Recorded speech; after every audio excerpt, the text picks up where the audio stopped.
Pushkin. Hey, it's Jake. Before we get started, I wanted to let you know that the entire season of Deep Cover Never Seen Again is available right now for Pushkin Plus subscribers. That's all 6 episodes, ads-free, right now. Find Pushkin Plus on the Deep Cover show page in Apple Podcasts or at pushkin.fm. Just a quick heads up before we start. This episode contains a brief reference to suicide. Previously on Deep Cover. I said, I'm calling about a girl you might know named Brooke Henson. And he said, I wondered when you were going to call. When my son brought her home, I knew she was trouble. It was the same Natalie. She was the same person, regardless of the moniker that she was using. She had the same flaws, the same loves, the same laughs. I have determined that the woman in question is not our victim, Brooke Lee Henson. Her behavior fits the profile of a spy far better than that of the average identity thief.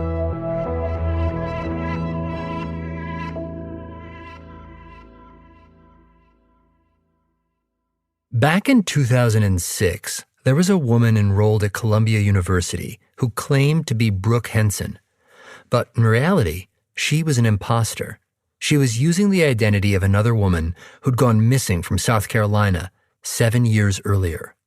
This imposter, she'd deceived Columbia University, her boyfriends, and many others. It was a hot mess. And I know this because she herself told me all about it, starting with the moment that it all began to fall apart for her. I think I got a message from Columbia Security saying they wanted to talk to me. And I was like, oh, shit. A short while later, she received a call from a detective in the NYPD. He basically asked me if I'm Brooke Henson, and I say yes. And he says, well, why are you listed as missing? And then I tell him, like, I am running from my family. I don't want anything to do with them. And he's like, okay, that's fine. I'll tell the detectives down there. And it seemed like that might be the end of it. But then the detective called back because he said the authorities down in South Carolina wanted more information. South Carolina people just want to double check that you're actually Brooke Henson. So I have a couple of questions. Are you okay with that? And I was like, sure. Were you like panicking at all? Yeah. Yeah, of course. But she was prepared. She knew a lot about the real Brooke Henson. There was a lot of stuff on the internet about her being missing, and I had read every shred of it. The detective started asking questions about the names of friends and family members from back home in Travelers Rest, South Carolina. She could only hope that she answered enough of these questions correctly that the detective would be satisfied. And it seemed like he got what he needed, but that didn't last very long. This detective kept calling me back and he goes, are you sure you're telling me the truth? Because he goes, I can help you. And I was like, no, I'm telling the truth. And then he would call back and he goes, I know a judge. Like, I'm pretty sure like we can figure this out. Are you sure you're telling me the truth? I'm like, no, I'm telling the truth. Is your like anxiety kicking in? Oh, yeah. Yeah, like sometimes I'll get hives when I get really anxious and my blood pressure goes up really high and so I'll get red and all of that was happening. That sounds pretty terrible. It was 100% terrible. All of this is terrible, Jake. It's all horrible.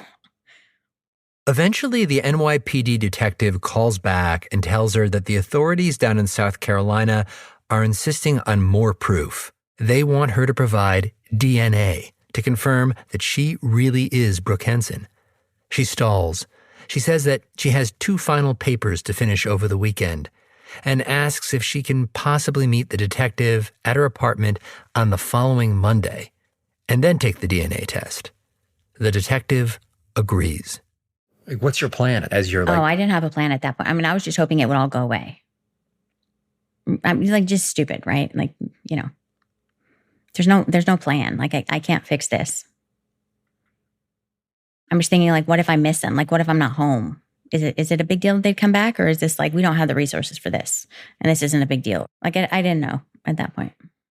She finishes her 2 papers and then she kind of comes to her senses, has this moment when she realizes that this is not all magically just going to go away, that the police, they're onto her. So she decides she's got to do something. I went to get a U-Haul truck because I had decided I'm freaking getting out of here. And I was going to pack up my apartment. I still thought like I could come, like this is going to settle down and I can come back. It'll be all right. Her plan was to pack up her place, move everything into storage, and then grab her 2 dogs, Pushkin and Odie, and disappear for a while. And so I rented the truck and I took all the money I had out of my account. And I think they probably had my accounts flagged. And so by the time I got back to my apartment, I pulled around the corner with my U-Haul truck and there were New York City cops knocking on the door. And I was like, oh shit. Because she's too late. The cops are there. So now she has a choice to make. Either A, run for it, or B, just turn herself in. Tell the cops everything about who she really is. Now, choice A is tempting. It's second nature, actually, because she's been more or less on the run for years. But the problem is, Pushkin and Odie, they're inside the apartment. And no matter what, she cannot leave her dogs. So it's gotta be B, turn herself in. So I pulled over in front of a fire hydrant and I walked around the block. And by the time I got around, they were gone. And so I was like, oh.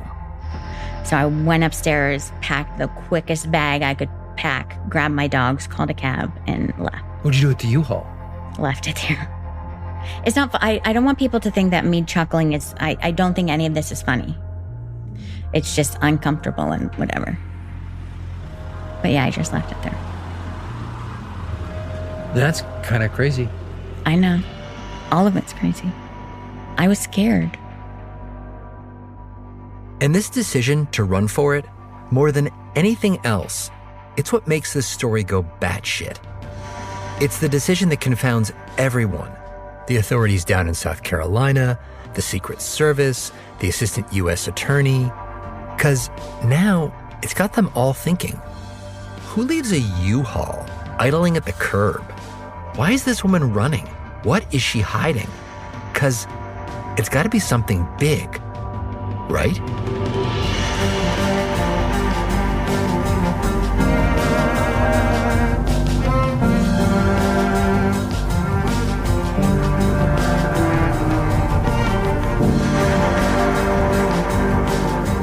I'm Jake Halpern, and this is Deep Cover, Never Seen Again.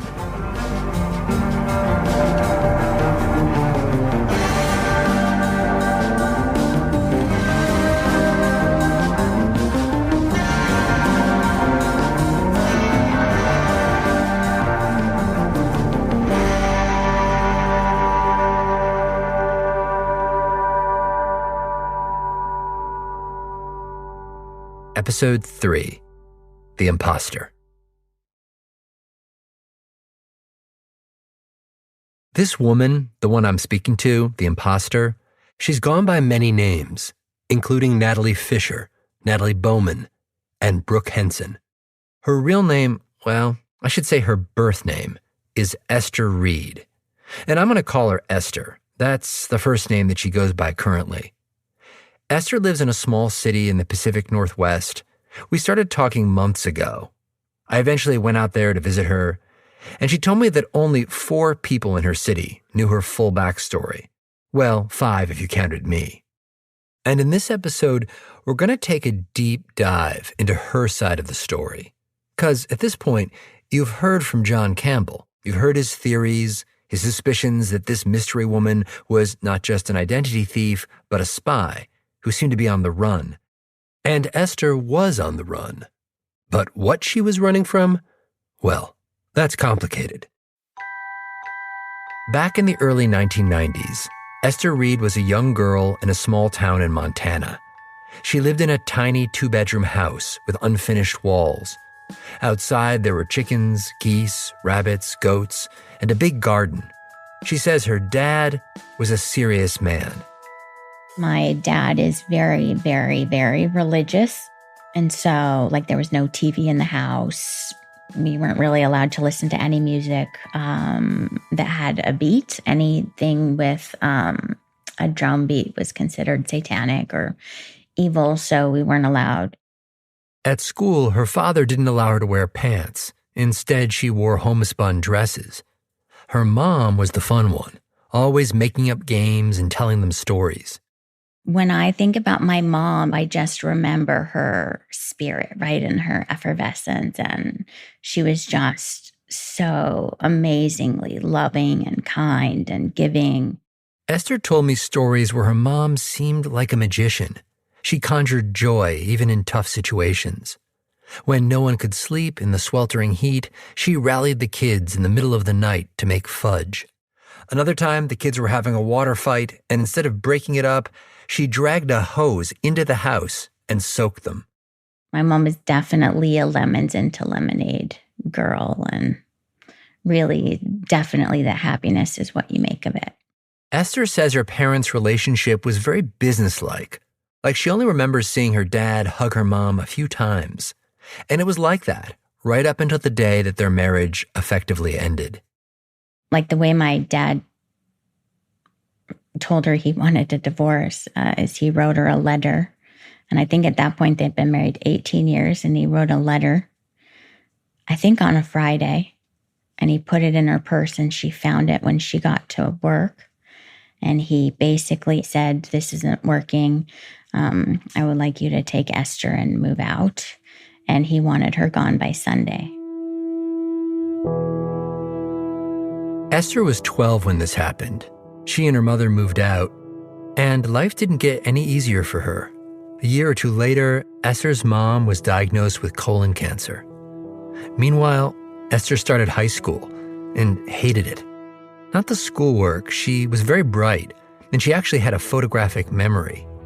It was the social aspect of going to school that was just really tough for her. She dreaded it, in fact. So she played hooky as much as she could. Her mom typically left the house early each morning for work. And instead of going to school, Esther often just stayed in the house. One week, when her mom stayed home from work, Esther had to improvise. I would pretend to go to school, and then we had a part of our basement that was unfinished, and I had a little TV, a little black and white TV that I had bought at a garage sale, and I put that back there, and I spent that whole week down there. At the time, Esther felt something was off, but she just didn't know what it was. She knew that she needed alone time to recharge. She described it to me kind of like hibernation. It was only years later that Esther would learn she had a social anxiety disorder. Eventually, Esther and her mom decided to move to Seattle. Esther continued to struggle there, and she no longer had the support of the small-town community that she and her family had known. She dropped out of high school in her junior year.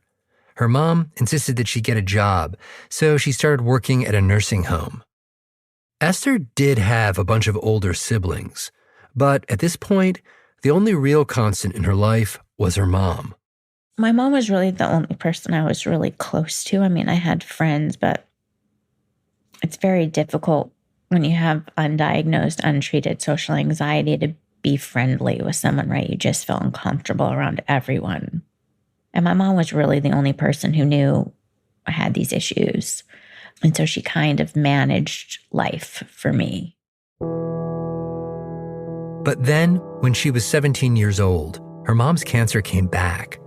Esther watched her mom struggle for the next few years. And by the time she was 20, her mom had died. I was incredibly depressed. I've just lost my mom. I have no contact with really anybody who's able, willing to help.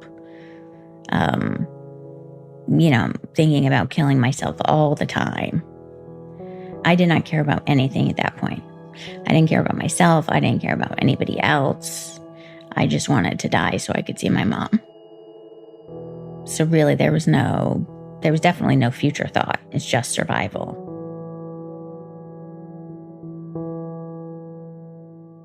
She couldn't hold down a steady job. Her car was repossessed. She didn't have a reliable place to live, so she slept on the floor at a friend's place for a bit. It was during this time that she did something pretty desperate. I was working for like maybe a week, two. I don't think it was 2 weeks. I was not able to work for 2 weeks. So maybe like I'd been there for 4 or 5 days. And then I stole my coworker's purse. She had it sitting on like the nurse's station. The purse had a bunch of credit cards and a driver's license.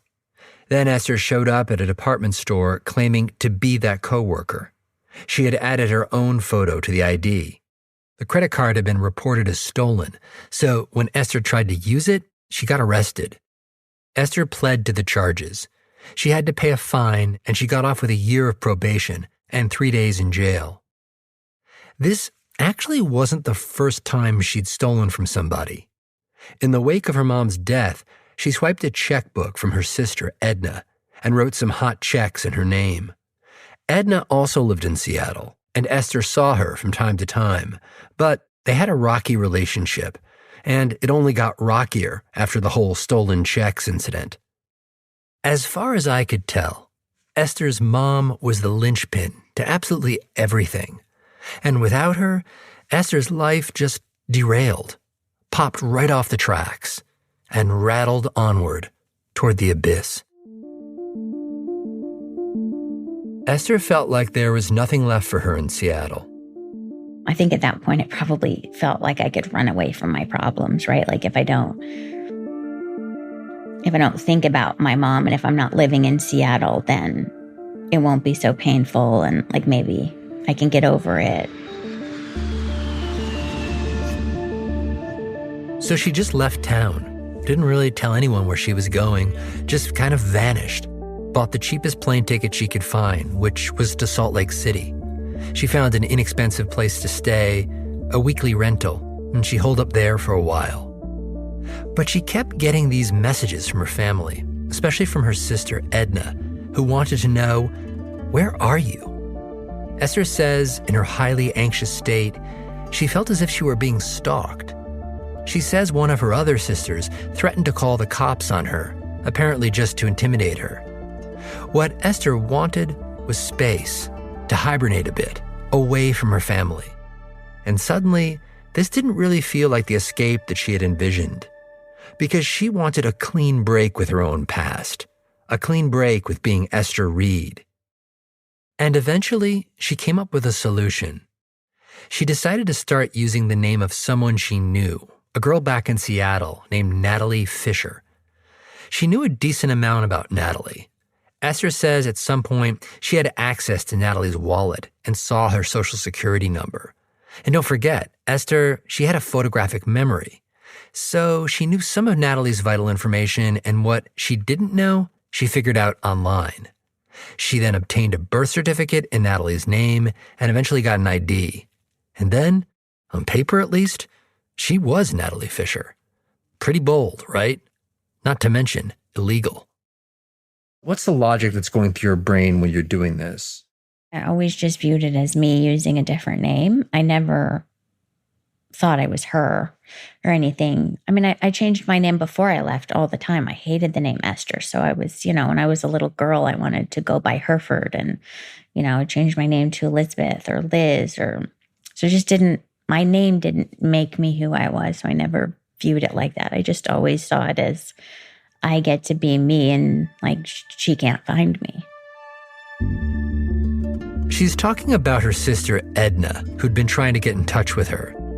But as I see it, it was far more than just Edna. It was the coworker whose purse she'd stolen, and the high school in Seattle that she'd avoided like the plague, and the hole that she found herself in after she lost her mom.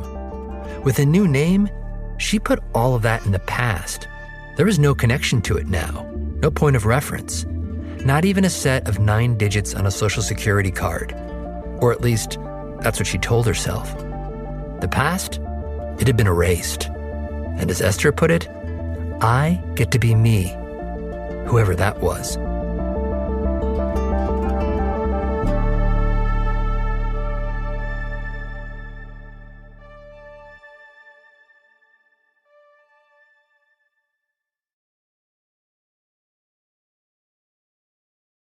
Esther left Seattle in the fall of 1999, and she drifted around for almost 2 years.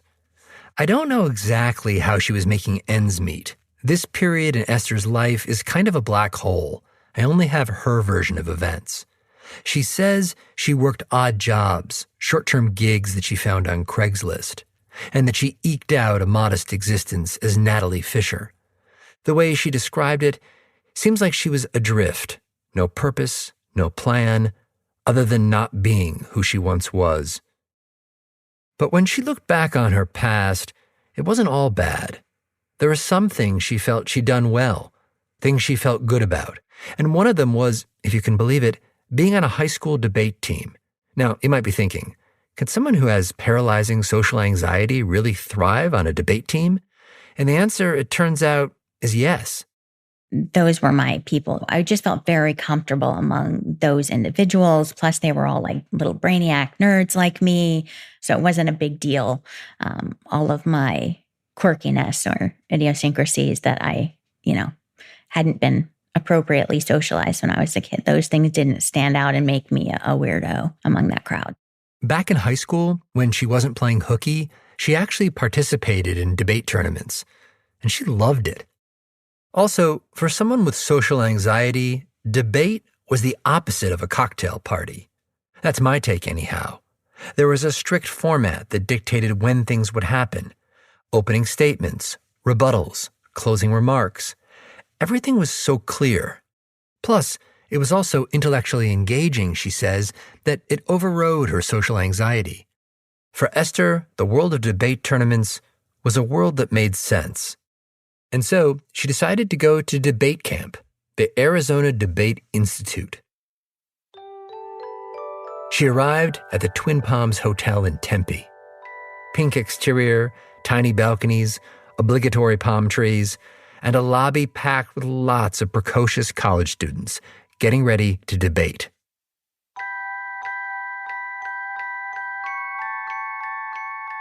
You take 120 college students from all across the country that have not generally met before and lock them in a hotel for 2 weeks in high-pressure situations. It's exactly what you think it would be like. That's John Brushke, the organizer of the debate camp. They would really get up and go to the lectures because they wanted to be at the lectures. Then they would work from like noon till midnight. And then either decide they're going to pull an all-nighter to finish their research or, socialize. It sounds like a nerd's version of spring break. Yes, exactly. Revenge of the Nerds, Tempe, Arizona edition. So this is the scene that Esther walked into, posing as Natalie. John still remembers when he first met her. So her narrative was, I make my money playing competitive chess, and I kind of live a nomadic life, right? So when we were trying to get, what's your home address? That was a question we couldn't get out of her registration. John remembers that this nomadic young woman, she was ambitious. She told him that she wanted to win a national debate championship. When she wasn't playing pro chess. So a bit odd, perhaps, but hey, this was Revenge of the Nerds, Tempe edition. Esther's story, it wasn't all made up. She actually did spend many of her days playing chess online. Chess is an escape for me. I would play it for hours, and people would be like, why are you doing that? So she came up with an answer to that question, a lie that became part of her fictional biography. She told people she was a professional chess player, which was a good lie, of course, because Esther knew a lot about chess. She was slowly crafting her own semi-fictional narrative. And she was learning, when lying, stick to the truth, right? Because as she toyed with the details, adjusting them here and there, she learned the dangers of straying too far from the truth. Like one time, some guy chatted her up, and she improvised a bit too much. And I was like, oh, I'm going to a tennis tournament. He goes, oh, you're a tennis player. And I was like, yeah, I'm a tennis player. This was a problem because Esther didn't actually know that much about tennis. And also, once a lie was out, it spread. I mean, because then once you tell people, then they're like, oh, you know what she does? She plays tennis. And I'm like, oh, shit. It would eventually get me in trouble. So she quickly realized better to stick with the chess story. And it worked well. At the debate camp, she spun her tale, she made some friends, and she even won an award for her performance as a debater. Afterwards, she started talking to John Brushke, the debate coach, about attending college. In addition to running the debate camp, John was a professor at California State University, Fullerton. He encouraged her to apply there. For Esther, it was a moment of hope and possibility. For 2 years, she had felt lost, but suddenly, her life seemed to have traction. Esther soon started to make plans to move to California and take classes at Cal State Fullerton. She stayed in touch with her friends that she'd made in Tempe, her people, as she called them. At one point, she met up with them at a debate tournament in Washington, D.C., at Catholic University. And this is where she met Ian Fleischman. You may remember him. He was the handsome young cadet from West Point who became her boyfriend. Esther was struck almost right away by his thoughtfulness. He's a very good listener. Sometimes you'll tell people something and they'll kind of listen, but really they're only waiting for their moment to interject. And Ian's not like that at all. He's very genuine. And this feeling, this sense that she had about him, it only grew with time. Ian's the type of guy that would change your oil and fill up your gas tank and check to make sure your tires, aren't bald or, he's just very caretaking. Caretaking. That's something that she hadn't had much of since her mom died. And Esther, she felt cared for by Ian's family as well. She visited the Fleischmans back in Michigan on a few occasions. They were just so kind. And I made cinnamon rolls one morning for everybody and super lovely. I don't know if it's coming across, but I absolutely adored their entire family. Esther says Ian's mom, Shirley Fleischman, was an especially lovely person, kind and nurturing, just like Ian. Shirley was also a university professor, and when she heard about Esther's dreams of going to college, she encouraged her. Esther says she was actually staying at the Fleischmans' house the night before she took the ACTs. That night, she was kind of freaking out when Shirley gave her a pep talk. She said, you got to calm down. You're going to do great tomorrow. And I was like, I don't think so. And then she's like, any school is going to be lucky to have you. And I just remember looking at her and nobody had ever said anything like that to me. Ian's father, Fred Fleischman, was a different story. Esther says that Fred was suspicious of her from the beginning, that he didn't seem to believe her whole story about being a professional chess player, and that at one point he searched her car and went through her possessions. It was almost like Ian's parents saw the two different sides of Esther Reed. One of them looked at Esther and saw the best in her, all the promise of what she could be, while the other saw only the worst, the lies, and the trouble that she would bring. And in some ways, they were both right. Esther was intent on going to college, but she foresaw problems. She knew eventually she'd need to provide a Social Security number. And that might tip off the real Natalie Fisher, that someone was using her identity. And then I came up with a brilliant idea of I need a Social Security number that nobody's using. And at that point, I knew you couldn't actually use the Social Security number of somebody who was declared dead. So I came up with the idea, maybe I could use the number of somebody who's missing. I came up with lots of dumb ideas, but this one is the one that I settled on. She searched missing persons websites for a while until she found a post that looked promising. It was for a woman named Natalie Bowman. Esther says she found all kinds of information about Natalie online. Her mom had posted a whole bunch of stuff. She was like, please help me find my daughter. And I understand that, right? If you are a desperate mom trying to find your daughter, you're putting up report cards, you're putting up pictures with her best friend and, whatever you can find. And I was like, I bet that's a Social Security number. To Esther, she seemed like a good candidate. And then there was the name, Natalie. It was convenient. It would be an easy switch from Natalie Fisher to Natalie Bowman. And so Esther, she just went for it. She would now tell people that her name was Natalie Bowman. Esther says there were moments when she saw how crazy this all was. There were times when I was like, you can just go back and use your own name and stop doing all of this stuff, right? You could just go to a new school, apply as you, and stop this because you're not in any trouble. But at this point, she was so deep into this deception She was a professional chess player, though some had heard it was tennis. She had to change her name to escape a maniacal stepfather, though she told one boyfriend she was in the witness protection program. Her last name was Fisher, or was it Bowman, or was it Henson? She was from Montana, or was it South Carolina? It was a lot to keep track of, all of these lies and half-truths. The fact and the fiction were hopelessly intertwined, and there seemed to be no straightening it all out. Using her new alias, Natalie Bowman, she took classes at Cal State Fullerton. She joined the debate team, made some friends.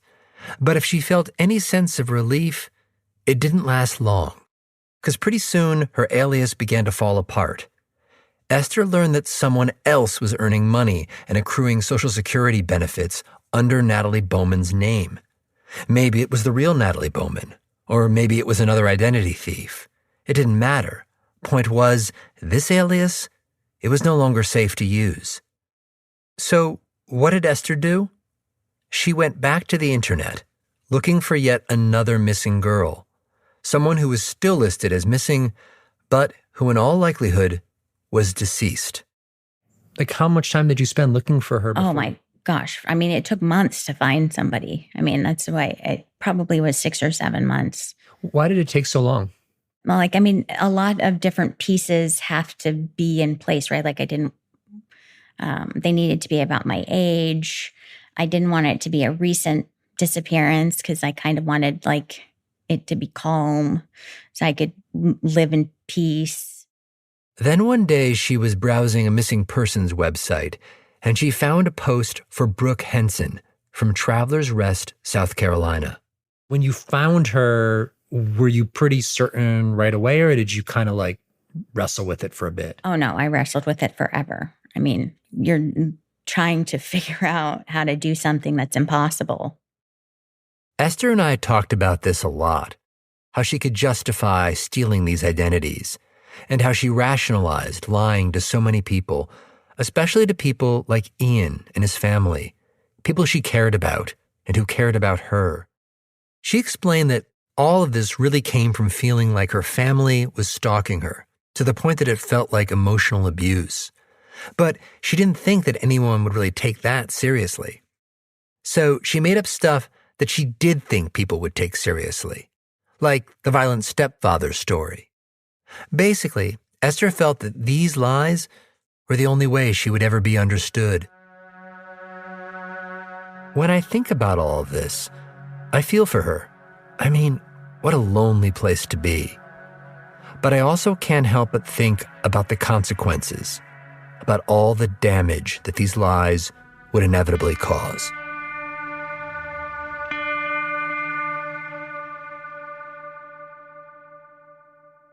Esther eventually left Cal State Fullerton and moved east. First, she went to Boston, where she even took a class at Harvard Extension School. It was kind of like the Ivy Leagues on training wheels. Eventually, she set her sights on Columbia University and New York City. This move also presented her with one more chance to come clean, to dispense with all the aliases and lies, and just apply as herself. So, why didn't she? I ask myself that all the time. There's absolutely no reason I could not have applied to Columbia as Esther Reed. Because her true objective, she says, was simply to reinvent herself. Like I had been just trying to start over and go to school and get life back on track. And so why Natalie Fisher? Why Natalie Bowman? Why Brooke? Why? But really all those questions are why not Esther Reed? But at this point, she hadn't been Esther Reed in name or otherwise in years. In that time, she'd crisscrossed the country, had a few different boyfriends, gone to college, or started to anyhow. And by the spring of 2006, Esther was really settling into her identity as Brooke Henson. She was in her second year at Columbia. She had taken out some student loans in Brooke's name to help pay for school. She had obtained a copy of Brooke's birth certificate, and with that, She had applied to get a U.S. passport in Brooke's name. And by the way, yeah, that's a federal crime. She had her challenges at Columbia. Sometimes her social anxiety was so bad, she'd just hole up inside her room. But then she started seeing a mental health professional for the first time, and it really helped. Things didn't work out with Ian, but she was in a new relationship. She says she had supportive friends who genuinely cared about her. She had an apartment, 2 dogs, and at that moment, happily ever after seemed, well, possible. You may be thinking, really? She thought this was going to work? And the short answer is, yeah. It never occurred to me, quite frankly, that I would get caught or could get caught or that anyone would get hurt. I mean, I figured if I, lived as Brooke for the rest of my life, nothing would ever happen. And that's when the phone rang, with the New York City Police Department on the other end, asking if she really was Brooke Henson, and all those other probing questions, and if she'd take the DNA test. And then finally, that moment on the street with the cops at her doorstep and the U-Haul idling by the curb. Then that narrow window of opportunity when the police seemed to walk away for a moment, leaving her just enough time to grab her bags and her 2 dogs and run for it. Initially, she did what all fugitives do when they're fleeing New York. She went south to Jersey, and from there, once again, she vanished. The funny thing about wanting to vanish is it only really works sometimes. Occasionally, someone just disappears and is forgotten. But other times, the strategy backfires big time because the act of vanishing is so mysterious and creepy that it actually calls attention to itself. Truth is, we love vanishing stories of a certain type, especially if they're about celebrities or people who vanish in a dramatic fashion. Just think Amelia Earhart, D.B. Cooper, Jimmy Hoffa, even Aaron Burr's daughter, Theodosia Burr, who disappeared in 1813. Google her. People are still talking about where she went. Point is, you vanish or you run for it? Well, that's catnip for law enforcement, like the Secret Service or the U.S. Marshals, or even the Travelers Rest PD. It's also catnip for the media, because it asks the question, screams it really, why are you running? And what don't we know about you? If I hadn't run, I don't think any of this would have happened. Next time on Deep Cover. I mean, there are a lot of people stealing names, but something dealing with espionage, spies, that was a fascinating development and opened my eyes.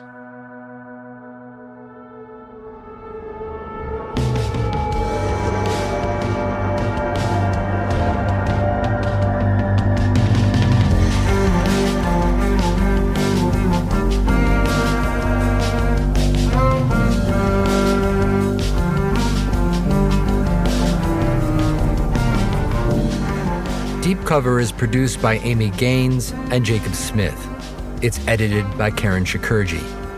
Mastering by Jake Gorski. Our show art was designed by Sean Carney. Original scoring and our theme was composed by Luis Guerra. Fact-checking by Arthur Gompertz. Special thanks to Mia Lobel, Greta Cohn, and Jacob Weisberg. I'm Jake Halpern.